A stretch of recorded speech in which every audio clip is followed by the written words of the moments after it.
Ma'am, I told you to switch off your mobile. Sorry, I forgot. You want me to hold that for you, ma'am? No, parvaledu. Yeah, copy. President will be here in a minute. Stand up, ma'am. Step forward. Ma'am, here.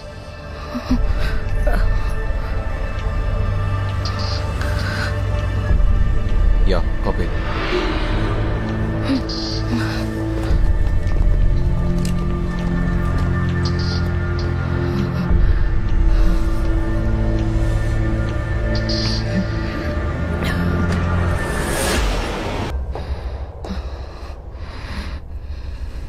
नमस्ते।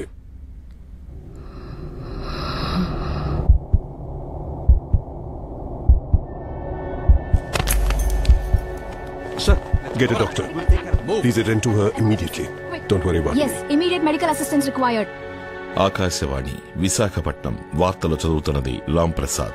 నిన్న రాష్ట్రపతి పిలుపు మేరకు తాజ్ హోటల్లో వారిని కలుసుకోవడానికి వెళ్లిన శ్రీమతి వసంతి రామ్ ప్రసాద్ భేటీ సమయంలో అధిక రక్తపోటు కారణంగా స్పృహ తప్పి పడిపోయారు.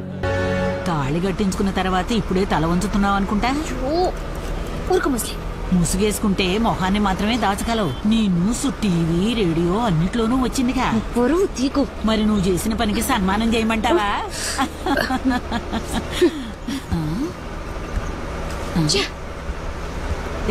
వచ్చే షాపింగ్.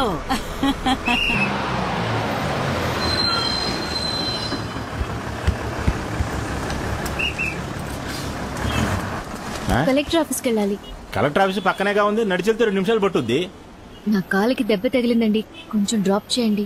సరే కూర్చోండి. Good morning madam. Good morning. ఏయ్ గిరిజా, ఏయ్ ఇక్కడేం చేస్తున్నావే? అక్కడ అందరూ నన్ను మోసేయడానికి రెడీ అయ్యారా? లేదని అబద్ధం చెప్పను. దేవుడా, నేను బుక్ అయిపోయాను. సరే ఇంతకీ ఏమైంది? ఏం చెప్పమంటావే? ఏదో హత్య చేసిన వాడిని అరెస్ట్ చేసినట్టు ముందు రోజు నన్ను తీసుకెళ్లిపోయారు. మా అత్తగారి వేషాలకి లిమిట్ లేకుండా పోతుంది. ప్రెసిడెంట్ కి ఎవరైనా బెల్లం చెడీలు ఇస్తారా చెప్పు? నేనేదో తీవ్రవాది అయినట్టు బెల్లం చెడీల్ని బాంబులన్నట్టు చెక్ చేశారు. తర్వాత 4 రాక్షసులు వచ్చారు. కూర్చో, నిల్చో, కదలకు, ఊపిరి కూడా తీసుకుని కూడా టార్చర్ పెట్టారు. Complete silence. సడన్ గా ఒకడొచ్చి భూకంపం వచ్చినట్టు ప్రెసిడెంట్ వస్తున్నారు, వెంటనే ముందుకు రా, వెనకలేని ఫుట్బాల్ ఆడేశారు. అలీబాబా ద్వారం తెరుచుకుంది. ఉన్నోళ్ళు సరిపోదన్నట్టు ఇంకో 10-15 రాక్షసులు వచ్చి నా ముందు నుంచున్నారు. నాకు లైట్ గా కళ్ళు తిరిగాయి. పాపం మా ప్రెసిడెంట్ కి ఏమైందో తెలియదు. కానీ నిన్ను చివరిగా చూసినప్పుడు మా ప్రెసిడెంట్ మసాగ్గా కనిపించారు. కళ్ళు తెరిచి చూస్తే హాస్పిటల్. ఈ టైప్ లో చేస్తే ఎవరైనా సరే కళ్ళు తిరిగి పడిపోతారు. ఇండియన్ హిస్టరీలోనే ఇదే ఫస్ట్ టైం అని మృదులా చెప్పింది.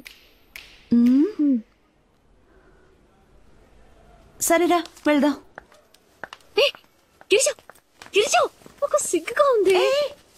సిగ్గుపడితే ఎవరు జీతం ఇవ్వరమ్మా. అలా సిగ్గుపడుతూ వచ్చి పని చేస్తున్నా చూసావా? తమాషాకే. అవును, నీకు ఫేస్బుక్ లో అకౌంట్ లేదు కదూ? లేదే. అయితే నీ ప్రాణాలకేం ప్రమాదం లేదురా. సైన్ చేసిరా. మరి 174/18 అదేమైంది? అదెక్కడయ్యా? సిస్టర్, ఇదిగో ఇక్కడ ఈ నెంబర్ చూడవయ్యా. Good morning. Good morning. మరి ఇక్కడ వేరే సర్వే నంబర్ ఉందయ్యా.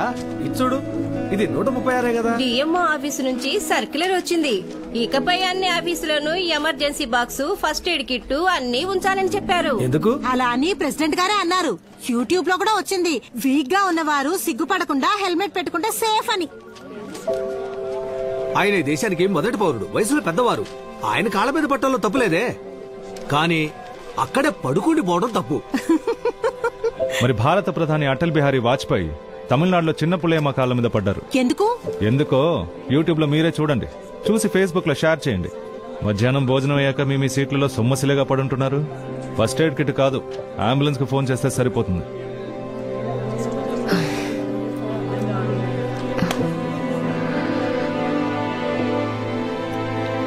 మృదు, ఏం జరిగిందో చెప్తేనే కదా తెలుస్తుంది. ఏమైంది? విషయం ఏంటో చెప్పకుండా ఏడుస్తూనే ఉంది మావయ్య. ఏమ్మా? ఎందుకు ఏడుస్తుందో చెప్తేనే కదా తెలుస్తుంది. మొన్నేదో సీరియల్లో కూడా ఇలా నోరు మూసుకుంటావా?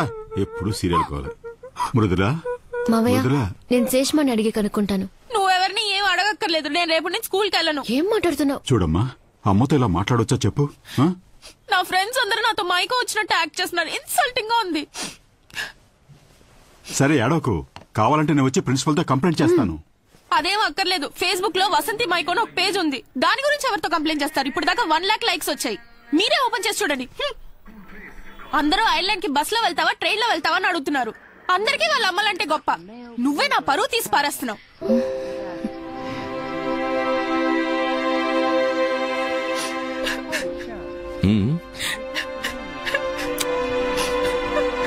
మృదులా,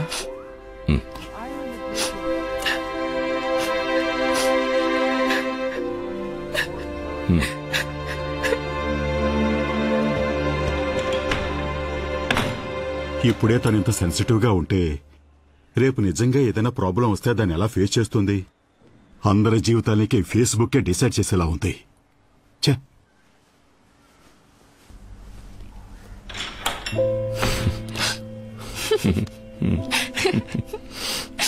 నా బంగారం. ఏంటి? అందరం డిన్నర్ కి బయటకు వెళ్తున్నాం. డ్రెస్ మార్చుకురా.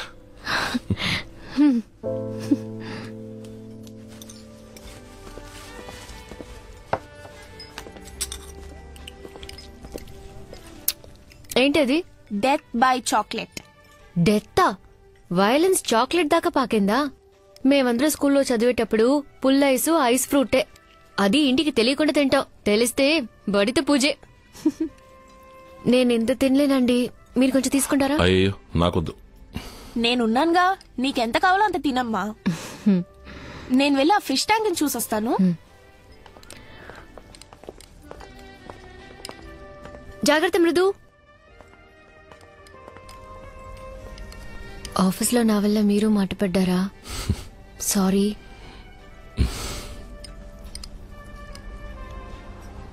మేము ఐర్లాండ్ వెళుతున్నాం.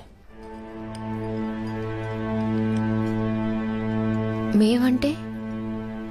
నేను మృదుల.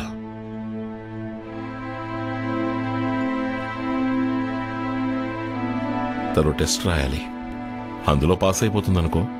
స్కూల్ రికార్డ్స్ లో ప్రోగ్రెస్ బాగున్నందువల్ల వేరే ఏ ప్రాబ్లం ఉండదు.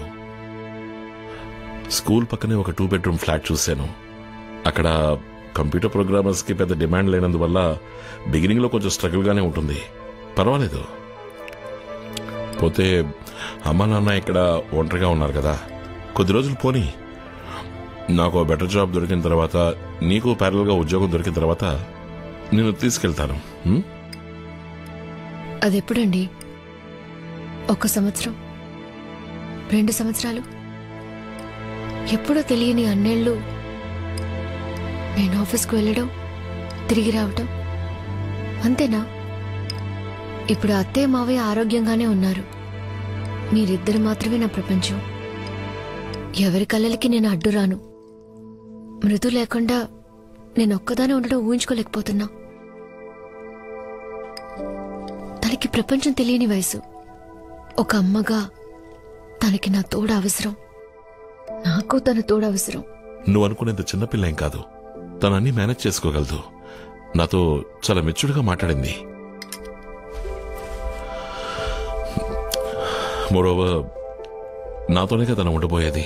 అదిగాక ఇంత మంచి ఆపర్చునిటీ తనకు దొరికినప్పుడు అనవసరం. 13 ఏళ్ల అమ్మాయికి ఆపర్చునిటీస్ కన్నా అవసరాలే ఎక్కువ ఉంటాయి. ఒక అమ్మగా నేను మాత్రమే తనకి చెప్పాల్సినవి, చెయ్యాల్సినవి తనకి తెలియకపోవచ్చు. అవి మీకు కూడా తెలియట్లేదా? మీరొక మంచి తండ్రి కావచ్చు, కానీ ఒక అమ్మగా ఎప్పటికీ ఉండలేరు. వసంతి, ముందు పాతకాలం సెంటిమెంట్స్ అన్ని వదిలేసి కొంచెం ప్రాక్టికల్ గా ఆలోచించు. అమ్మ నాన్న పిల్లలు అన్నదే కదా జీవితం. అదెప్పుడు పాత సెంటిమెంట్ అయింది? ఇంటర్నేషనల్ స్కూల్లో సిలబసే జీవితం అయితే నా కూతురికి అదొద్దు. నా కూతురు నాతోనే ఉంటుంది. ప్లీజ్. నువ్వు మాట్లాడిందే చివరి వరకు మాట్లాడతావు నాకు తెలుసు. తనక్కడ చదువుకోవాలని ఆశపడుతోంది. ఒక తండ్రిగా నేను చెయ్యాలి. ఈ టైంలో వదిలేసి వెళ్ళిపోయి తనకేదైనా జరిగిందంటే ఏ తప్పు జరగకుండా నేను చూసుకుంటాను. నాకు ఆ నమ్మకం లేదు. 4 గోళ్ల మధ్య తను ఇంకో వసంతి అయిపోకూడదని నాతో తీసుకెళ్లిపోతున్నాను. బరువు బాధ్యత అని ఇక్కడే కొట్టుమిట్టాడకుండా, పద్ధతులకి బానిస అయిపోకుండా తను ఈ ప్రపంచాన్ని చూడాలి, స్వేచ్ఛగా బతకాలి. తనని వదిలేసి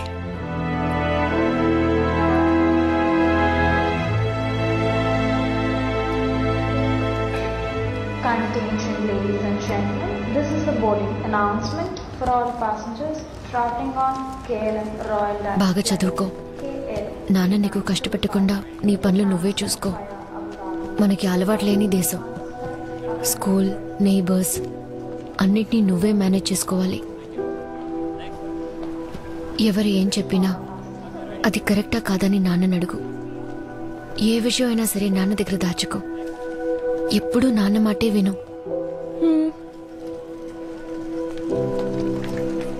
అమ్మా నాన్నలు నీ గురించి జాగ్రత్త తీసుకున్నట్టు ఇంకెవ్వరూ తీసుకోలేరు.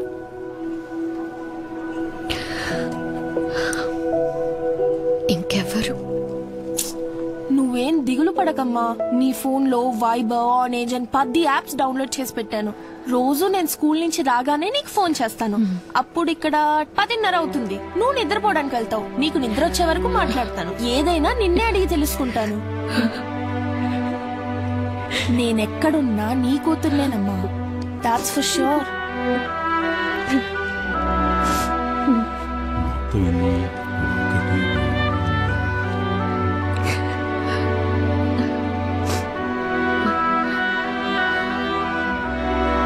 వెళ్ళి చేరకు ఫోన్ చేస్తా.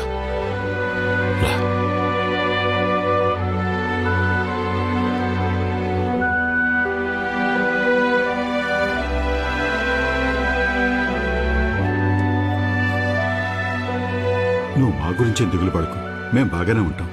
వసంతిని ఎక్కువ రోజులు ఒంటరిగా వదిలేయకు.